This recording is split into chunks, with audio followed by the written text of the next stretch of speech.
இன்னைக்கு வந்து அக்ஷய் வந்து குக் பண்ண போறா, சிக்கன் பிரியாணி குக் பண்ண போறா. இப்போ நம்ம பிரியாணி செய்ய ஸ்டார்ட் பண்ணிக்கலாம். கீ ஆட் பண்ணிக்கலாம். ஸ்பைசஸ் ஆட் பண்ணிக்கலாம். பச்சை மிளகாய் ஆட் பண்ணிக்கலாம். வெங்காயம் ஆட் பண்ணிக்கலாம்.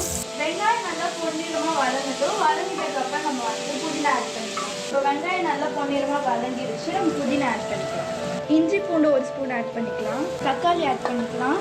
மசாலா நல்லா சூப்பராக வந்துருக்கு. இப்போ நம்ம சிக்கன் ஆட் பண்ணிக்கலாம்.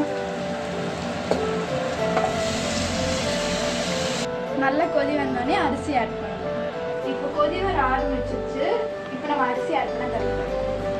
இப்போ அரிசி நல்லா ஆஃப் குக் ஆயிடுச்சு. அது இப்போ நம்ம வந்து அடுப்பு சிம்மில் வச்சுட்டு குக்கர் போட்டு மூடிடலாம். இப்படி வந்திருக்கு பார்க்கலாமா?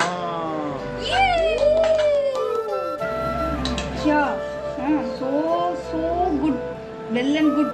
ஸோ அக்ஷயா கொடுத்த சேலஞ்சை வேற லெவலில் முடிச்சு.